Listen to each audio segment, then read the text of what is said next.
Hi, this is Paul. There's a lot of things out there that I would love to treat, and I don't know that I'll get to treat them much next week. So let's do a few here.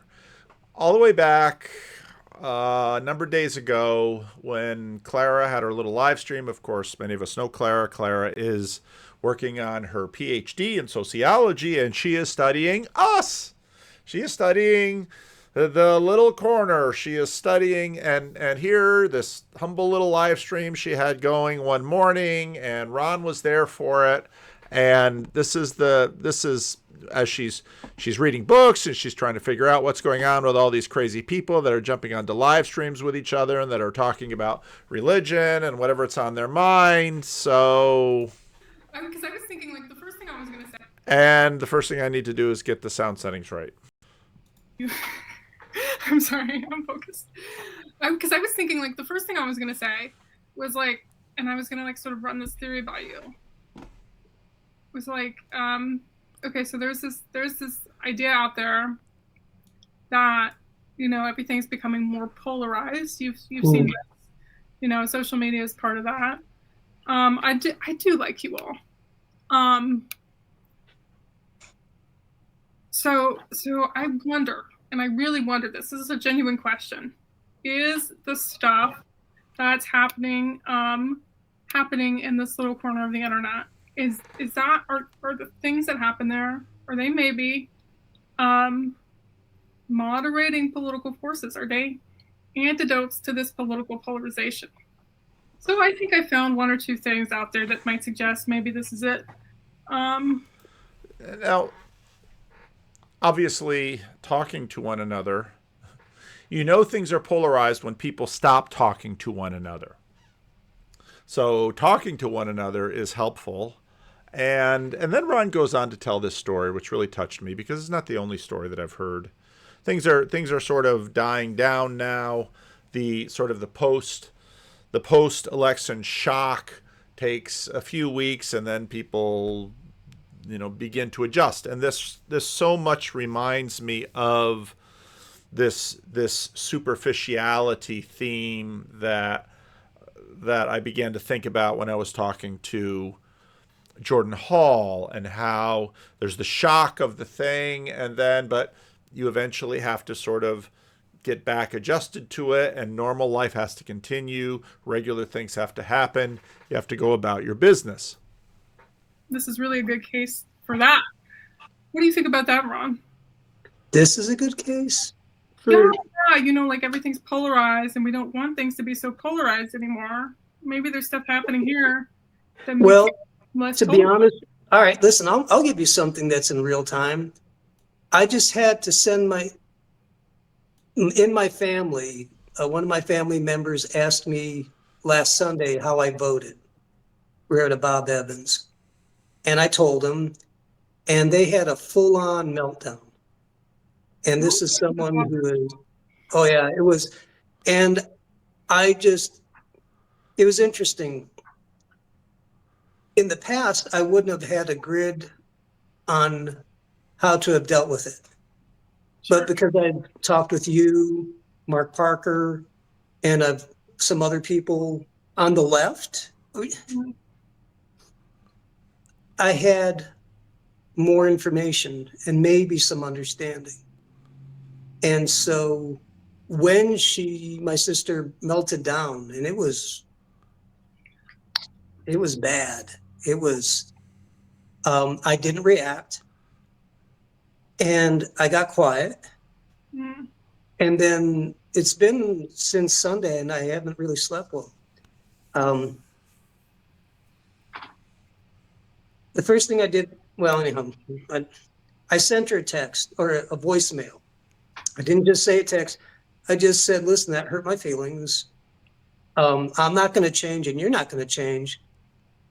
But I understand, that's how you feel. And it was like empathizing without compromising for her and myself, to allow myself that space, and learning how to not stop talking, or at least trying.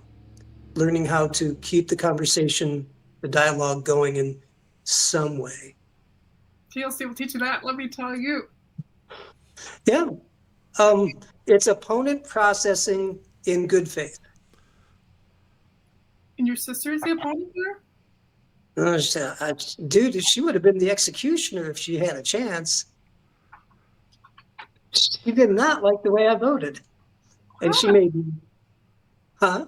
Well, I just want to, like, what's your relationship with your sister like otherwise, like besides politics? It has been slow growth. To the first formative years for all of us were a little rough, and we all went our own ways. And I've made an effort to try to slow growth. So this is a serious test. Here we are, and this is a test. This is live fire. We'll see how it goes. Hopefully good. Yeah. Is she your older sister? Yeah. 2 older sisters. Yeah. So, and they're they're very well. Okay, this is one of them. They had 2 sisters. They each have a child married to their same significant other of the same sex.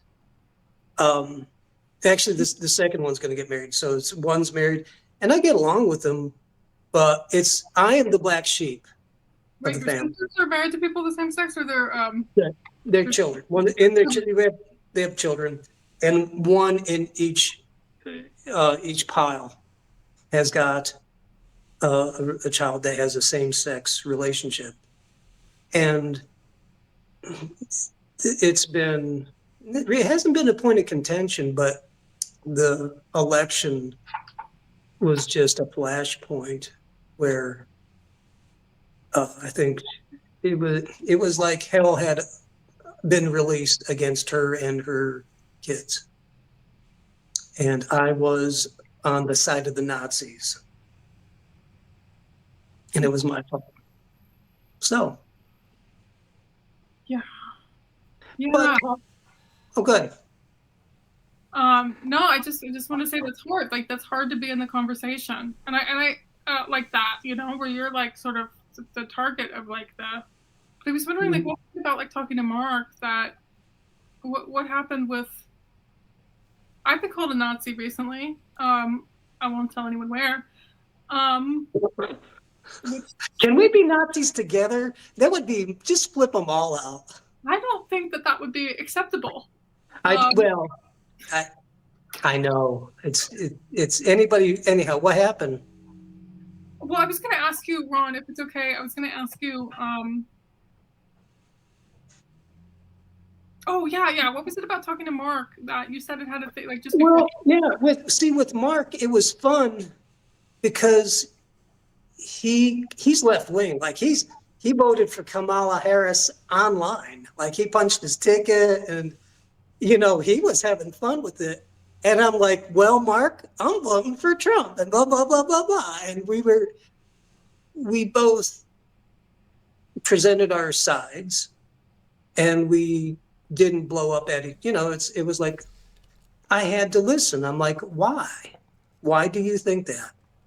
And talking with you about women's health. Yeah. I mean, okay, I don't have a lot of women friends, and let alone talk to them about women's issues. Not opposed to it, or having a liberal friend, which I value to hear. It's like, get me out of my echo chamber. Okay, what am I missing? Fine, let's go. And that's what helped. Just having live conversations with people outside of my tribe.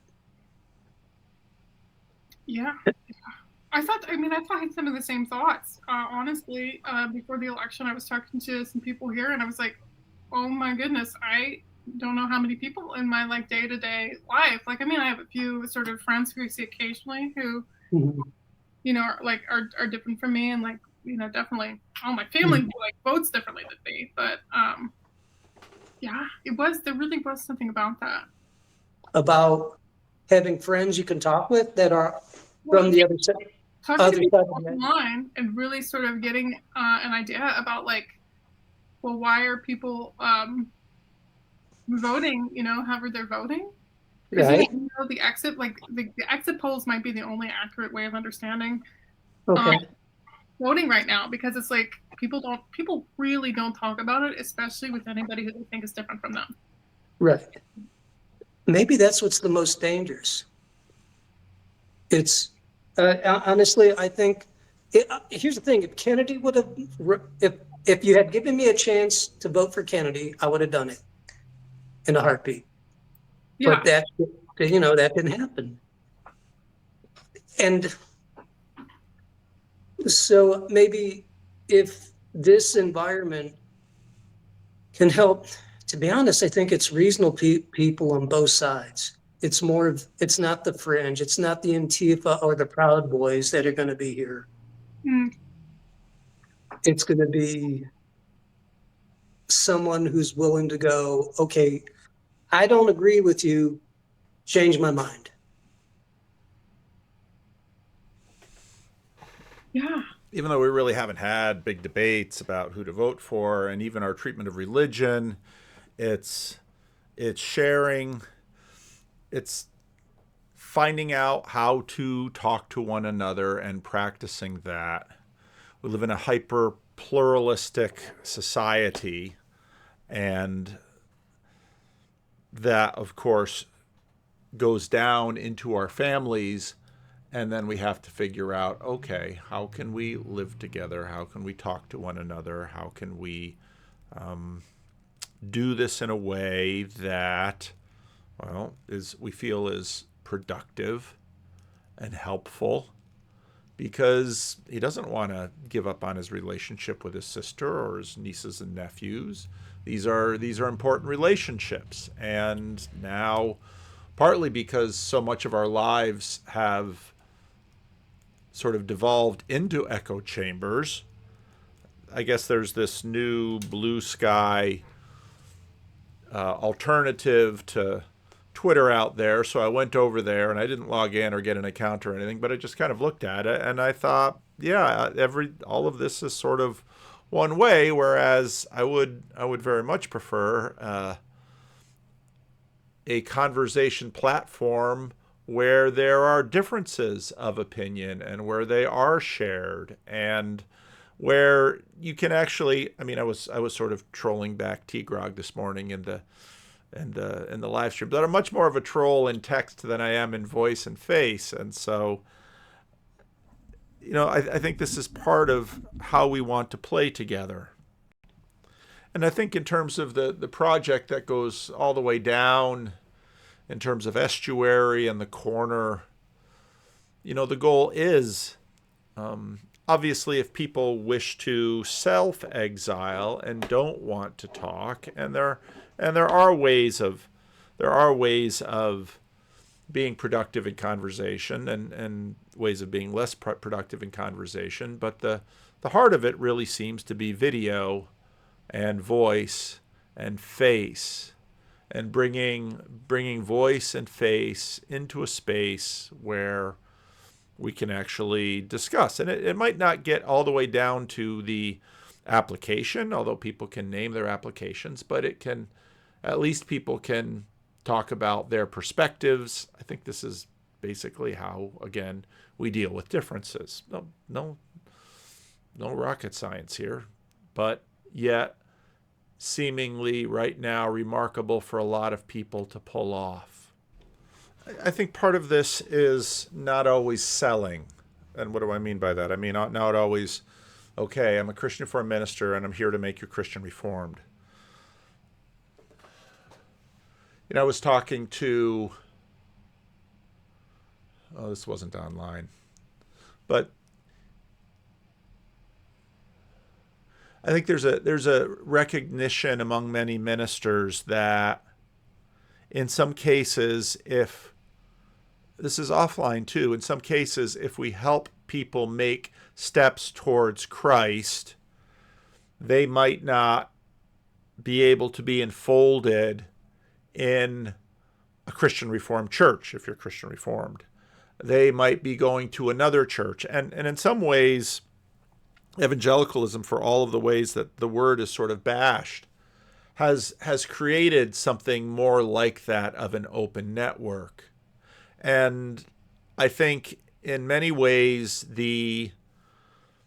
what we're seeing is that the Catholics and the Orthodox, obviously Catholics after Vatican II, but even the Orthodox in North America, they're sort of forced into that open network with everyone else. And one of the amazing things as well, But in terms of writing that difficult stuff, I think the way that I grew up, because I was always asking questions about how people survive trauma, because I had my own capital T trauma, yeah, multiple, that yeah. I was dealing with, that felt like a very familiar territory for me. So I wasn't afraid. It was more just, okay, well, I'm not the only one to have gone through trauma, obviously. And you never know when it's going to come your way. So maybe I can, through writing, it's not that I'm writing intentionally writing like instruction manuals or trying to be didactic or in any way. I'm just trying to write good stories. But part of that is And writing good stories is, that's another one of these little truisms that sort of get thrown around the corner. What do we mean by writing good stories? What is a good story? So one of you sent me this video, just a little video about story and narrative, and I gleaned a few ideas from it. And you haven't necessarily been using it wrong, but we often use it interchangeably with another word that's different and really important if we're trying to figure out how to make our messages and our stories and our marketing and our brand. And now I just completely hated the commercial aspect of this, but okay, go on. Make sense. And that word is narrative. What's the difference? Well, let's start with story. A story is something with a beginning, middle, and end. That's kind of the classic definition. And I think it's a little silly because, a piece of string has a beginning, a middle, and an end. So I really like Ron Plouffe's definition. Ron Plouffe is a storyteller of many years who runs a wonderful blog at storyhow.com. And he defines a story as the thing that results from people getting or pursuing what they want. Now, it's not the be all and end all definition of story, I don't think, but it sheds light on it. And what I liked about it is it sheds light on caring. And so, talking to Vesper Stamper and seeing her project and seeing the kinds of things she writes books on, and listening to Ron talk about, I get assaulted by my sister at a Bob Evans. This is a Midwestern institution, it's a sit-down family restaurant and in middle America, and he's assaulted for when he has to cough up that he voted for the wrong side, and how could you do that? Don't you know that our children are at risk because of this? And on and on and on and on. People getting what they want. Well, what do people want? Well, people are never quite sure what they want, but they're pretty clear about what they don't want. They don't want pain. They don't want embarrassment. They don't want loss of agency. And so story is about getting what they want. And Vesper writes about her trauma. And, well, she doesn't write about her trauma. She doesn't write a how-to manual. And, I thought about that with respect to, well, what are we doing together? And we're talking, and we're sharing stories, and we're saying things that we disagree with, but hopefully we're listening to some degree, and maybe along the way we know a little bit more. observing how people behave under pressure and how it can lead them to all sorts of different behaviors and conclusions, and kind of letting the reader observe that, metabolize it for themselves, and make their choices accordingly, because fiction does that for us, right? Right. Fiction is really just meant to hold a mirror up to reality and let you reflect yourself, back and forth in every single character. Because And of course, you get to, now Jordan Peterson has said this so often, I don't remember who he's quoting. Is it Nietzsche or whoever, that our ideas can die so we don't have to. The characters in the story can die so they don't have to. We write these stories and rerun these stories, and we run these as sort of test models out in the world. They may or may not be accurate, but part of the reason that we keep looking at other stories is because we're always sort of trying to improve our maps, inside of us of what the world looks like out there. And as I mentioned in a sermon before I had my conversation with Jordan Hall, how, in many ways, what we call reality are these maps that we have, and we sort of project them out onto the world. And then when something comes crashing in and completely disrupts us functioning within our stories, that's when you get provocations and transformations and conversions. And so when I looked at Ron talking to Clara, saying part of what's been happening around me and talking to these new friends and gaining more from their understanding and doing this is that I now have a different way with which to approach them, and I had a different way with which to approach my sisters.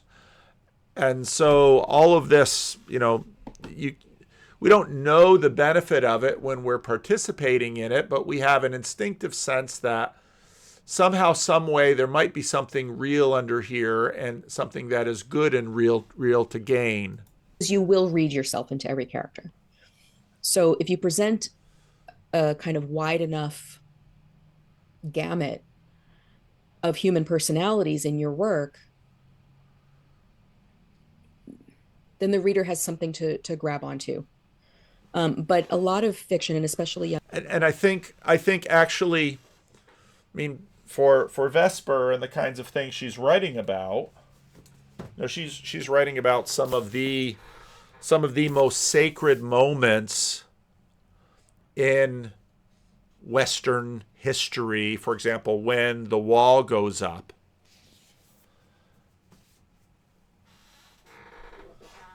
We can't help but identify onto the characters, and then we think about the characters and we wonder what we would do. And then, of course, we're often surprised because we have all these aspirations of what we would aspire to try to do, but then we fall short and we're never quite sure.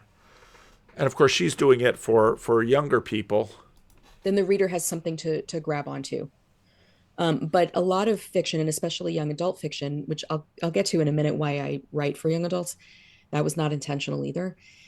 A lot of young adult fiction presents the world in very binary ways.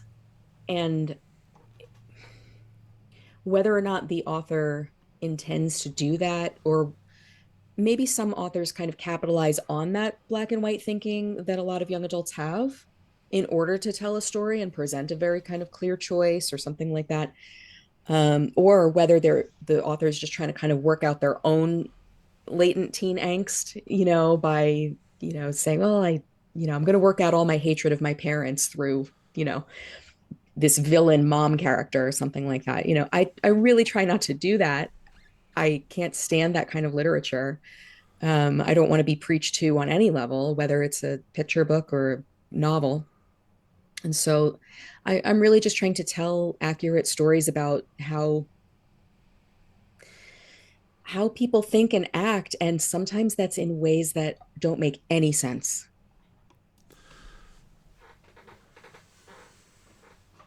And when she talks about this, I think about Christian YouTube. Because Christian YouTube is just always about the sale. And I think this is exactly the same kind of dynamic she has with respect to the stories she admires and the stories she doesn't. When I used to think about, I still do think about, but when I think about the Gospels and how Jesus approached people, and again, this was back in college when you go to Christian school and you're a good kid and you do the right thing. But then you go to college and it's like, mom and dad aren't here to watch over you. And, I'm not surrounded by the same 80 people that I grew up with in my little Christian school and the same 75 people in my little church. And but I go to a Christian college and the thinking is at some point I'm going to read about this Jesus. And I'm going to see what I think about him. A very Protestant thing to do, of course. I'm going to see what I think about him. And so I start reading the Gospels in a semi-disciplined way for the first time. And part of what was so surprising was that it didn't necessarily seem like a lot of the religious programming that I had been not really resisting in my life, but the recipient of. And both how strange Jesus was. And it was so unlike all of, in the video that I did recently on, what video was I talking about, the circuit breakers? Oh yeah, it was Jordan Peterson talking to Ben Shapiro and Jordan Peterson talking to Glenn Laurie. All of the circuit breakers that are in us all the way down. Christian, all these little binaries, it's all these little goat gates that go one way or the other. Okay, you identify as a Christian, fine, but what kind of Christian? Okay, Protestant, Catholic, Orthodox, I hope you're in my tribe. Okay, which kind of Protestant? Okay, do you baptize babies or don't you baptize babies? Is it we choose Jesus or Jesus chooses us? Or is it, and these just all of these little gates just keep going down. Are you Democrat or Republican? Or are you this thing or are you that thing? And then my regard for you is going to depend on how all those little circuit breakers or all those little gates are set. And of course, there's no end to the multiplication of these gates. And the gates aren't in and of themselves bad things, because the world is enormously complex, and having knowledge of all of sort of these little paths of demarcation, Democrat or Republican, Trump or Harris, this or that, this or that, this or that, miracles, no miracles, where people answer these questions tells us something. It's not that they tell us nothing. It's not that these things don't matter, but they tell us something about who they are. And in some ways, who we can trust. But it's always never trust in general. It's sort of trust for what? And I think in a lot of ways, we've been trying to work out. I want to make good on the initial title for my live stream, because somebody in the comment section was pressing me, rightly so, that I wasn't making good on the second half of the second half, on the unification of the church. Both in my conversation with John Heers and Jordan Hall, in my conversations just about everywhere, everybody sort of wants to know, where's the church going? It's interesting, some of the pushback on the article written by Eric and Aaliyah, and then I had hosted the conversation with Eric and Aaliyah on the future of the Christian Reformed Church. And basically, Eric and Aaliyah are making an argument that the Christian Reformed Church should be in much deeper connection with its Catholic roots. Now, when I say its Catholic roots, I don't mean its Roman Catholic roots, although those are part of our roots. But in terms of the Catholicity of the church, and of course they can point to the Belgic Confession with respect to the Catholicity of the church.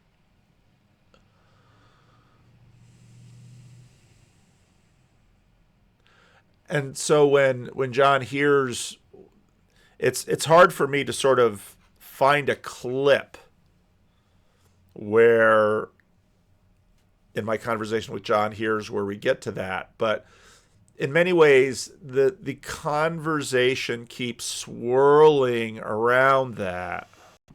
First of all, you don't have to drink alcohol, although in Georgia they might not like that's the rule. But You drink whatever you want to drink. It's the act of imbibing together that's like really important. It's an image, right? But I would like to see you with a couple glasses because you already say prick on when you're talking on the on the interwebs, and I love it a lot. I'm that guy. I'm much worse than you, but I would like to see you at a table for Well, I sure. do have this missionary rule, which was, They play along. There's a real desire in people to be unified, and that always gives me great hope. And you see it because these are strangers to each other. We do every Friday night. We do this table, but we do other private ones too. But they're strangers to each other, but they want to do it. They want to get close. That's why whenever I hear people worried about the dissolution of humanity, I'm like, people actually want each other. They've lost the ability to meet in the middle. So at the tradition in Georgia is that Tamada is standing and he's very authoritarian. It's important. A round table is not a supra. It implies democracy. So you actually wouldn't do it. You can do it at a round table. It wouldn't be the end of the world, but it's not the right image.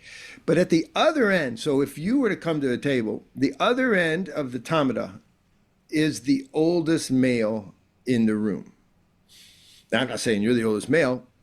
It depends. You might be with your I new might be beard. the oldest looking male. Yes, I've yeah, looked I was old gonna for a say, long time. You might be the oldest looking man, but the tradition is when the Tamada. So the Tamada is talking, and then there's periods between toasts when people are just seating the table and eating and enjoying their evening, but the Tamada gets up to toast, and the first thing that he sees is the oldest male, who is the image of the bishop. And I wanted to tell you from the point that I remembered is I need that bishop. Because I'm gonna otherwise, if you don't put the bishop down there, the old guy who's checking me, I go off the rails. And so I get that role of the church that way. That's what the point I was trying to make. Not that I needed to go back and make it, but that's what I was Oh, trying it's to say. good. It's good. I want to know more about this. I mean, because it's so funny. And again, when I saw you with Tucker Carlson, so there are a bunch of other people who go to Orthodox churches that I probably would have expected to see standing next to Tucker Carlson more than you. Yes. It's not my flavor. I know. It's like, I'm with Kingsnorth. I'm with Kingsnorth. Yeah, but probably the most viewed video on YouTube that there is has me standing next to Tucker Carlson. So what on earth is happening? And then I saw, oh, this is a setup for some movie. So that made me really interested in like, Yeah. Yeah. what movie is this? What's going on? So the conceit is the movie is my brother is a producer on my brother is another internet guy. He's a priest. He's an Orthodox priest, and he's done very well in explaining Orthodoxy to people. So he got this idea.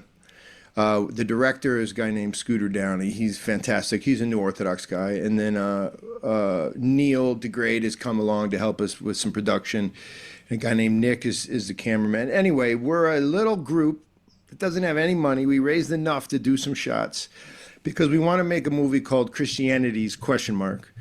And the conceit is it's at the restaurant. Paul, I'm sitting there because this happens all the time, and I'm doing this dinner, and people are joyful. And if you go read our reviews, I'm not joking. So the movie's made. No, not made yet. Oh, okay. But the conceit of the movie is we've shot two scenes, and we're in the process of shooting right now. We're raising money. This is an aspirational movie at this point, but they already have a trailer that's got that sort of at least grabbed YouTube for a minute because you've got Tucker Carlson talking about getting worked over by a demon. I mean, how are you going to beat that for marketing? Shooting, raising money. But guess what happened? Just to jump ahead, some really, the Sound of Freedom guys, the Sound of Freedom Yeah. producers. We met with them. They're very interested. And that's not to say it's done, but they were beautiful with us. We spent all day with them. But long story short, the film, if anybody's wondering, like, what the heck is it? I'm like the Anthony Bourdain of In Search of Christianity instead of In Search of a Good Dinner. Like, that is a great line. That is a great line. that's what it is, for better or worse. And it starts at the restaurant. And then we're doing one of these dinners, and the conceit is, I say, and if you look in the trailer, it's like every time we do this, the conversations get deep and people say, Jesus would say this. And I realize everybody at the table's got a different idea of what that even means. And so I go in search of what's going on with all these Christianities. And the idea is it's a 2-hour endeavor with series that says, all right, Paul Vanderklay, sit with me. I'll come to your house. Maybe you show me around your kitchen. And then we sit down and I go, what's going on with all these Christianities? And it's not a hit job. It's not What Is a Woman done by some Orthodox dudes, like making fun of Protestants. I'd probably watch that. No, I don't have to think about what that movie would be. I know certain YouTube channels that I can go to and watch that all the time on the Orthodox brand of Christian YouTube. Wouldn't be a Christian film, right? It's not a Christian film to set you up and then hammer you for not being Orthodox. That's not what's happening. I promise you. What's happening is we need really to let the air out on all this and then show beautiful scenes. I mean, we're talking about a real film. Like we're going to Africa, we're going up to Mount Athos, we're going to the heart of, like the most beautiful Protestant churches in America to say, here's what's going on, but to not let it lie there quiet and say, how do we enter in and re-put this together? So there will be obviously an Orthodox angle, but in the end, the idea is to, what you said about me is, I really like to be with everybody. I don't care to hit you with my theology. One is I don't know it that well enough to do it. But number two is why would I hit you? I don't get that concept. I'm a Christian. So Tucker gets involved because he knew our director. Our director had worked with him. He's very good at his job, Scooter. And so what happened is he said, yeah, I like the idea of this. This is really important. And he invited us to his place to be one of our many interviews. So we'll do Man on the Street. There's this African prince who is the Gospel of Wealth guy that I want to interview. We've been invited to Mozambique to go to the oldest Catholic church on the continent. It's inside of a slave castle, Paul. It's nuts. If we can get an interview there with some of those old Portuguese guys, that's one of our goals. We're going to go to Mount Athos. Of course, we're going to include everybody. So I have an ask for you, actually, and if people are listening still, we need a really good dynamic interview with a really good dynamic. You're on the list, Paul, but I didn't hear from. But I need someone to espouse something like mainline Protestantism in a way that's beautiful. But I also need someone to do it maybe with a less, should we say, mainline, maybe like an LGBTQ pastor, somebody who's fierce in their loyalty to the progressive movement, but also claims to be a Christian. I'm just not connected to these cats, but we want someone who can do that and sit down with them. And so one of the things I wanted to talk to you about is well, we want you to be on there already, because that's what we want you to do is be in the movie. But also we want someone, you're. Now, I don't know about the being in the movie thing. We'll discuss that later. But what I love about this idea is when you get to the point about differences, I'll use, the performative contradiction thing. I have long seen people with really interesting performative contradictions with respect to politics and religion. Because, what he's describing is not sort of your group of perennialists that will hold hands and sing "We Are the World" or "All Paths Lead." Part of what is, I think, common to almost any passionately held thing is a degree of exclusivity. But human beings rarely practice that exclusivity in the ways that people imagine they would or should. Now, again, it doesn't mean that never happens, because in fact it does happen, and history is full of times when it happened in really complex and sometimes really bloody and ugly ways. But part of what we're dealing in this globalized, increasingly globalized world. John Hare and I spent a fair amount of time talking about how West Africa is in some sense no longer off the grid. They have now been sort of plugged into the world network the global, maybe it's not the urban monoculture, maybe it's the global monoculture. But there is an urbanity about it. So I don't know why we're sort of in this space here. And I loved how Ron said it. You know, we can be kind and gracious to one another without necessarily agreeing. Again, I've been watching this show Tyrant, which is about it's about a Middle Eastern tyrant. But often in the show, when you get down to kind of regular folks like Bedouin or village people in a village, I was going to say village people, but you know, that's a different thing. There's that.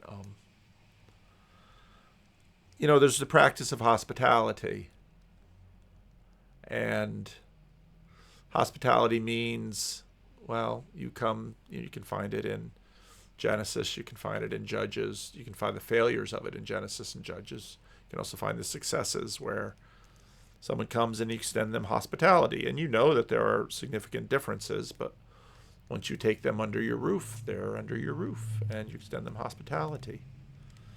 So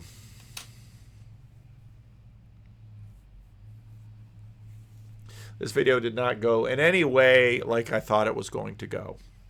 But you know what? That's okay. I'm kind of happy with the way this video went. I'm kind of happy with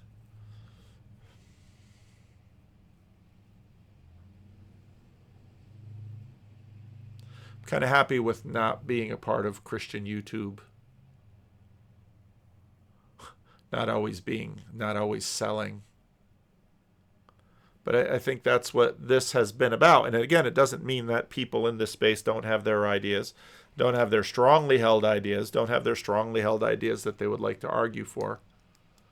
But still an open space where we can hear each other and disagree and figure out how to disagree in a playful, hopefully, and productive way.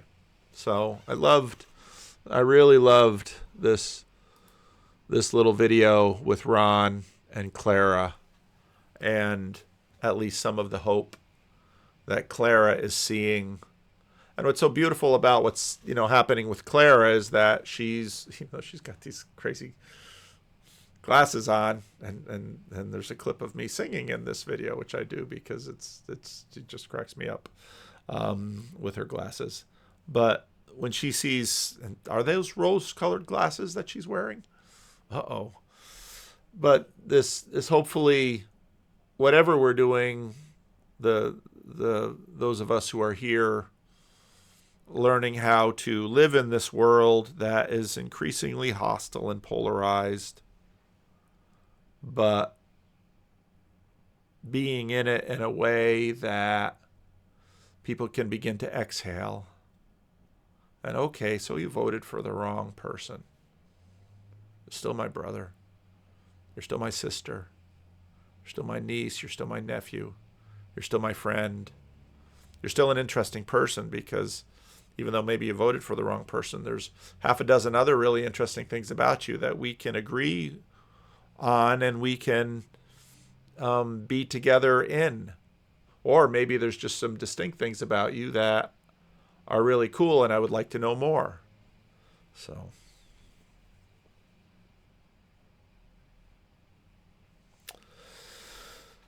maybe that's enough for now. I don't know what kinds of videos will be coming out next week. We'll just have to see. Oh, one more thing. Part of what's fun about having a YouTube channel is doing different stuff. So I know people get frustrated because there's always this anticipation when you come to a channel that you'll get more. You subscribed so you could get more of what you saw and you liked, and then the person in the channel does something different. So just who knows? Maybe I'll do something different. Leave a comment.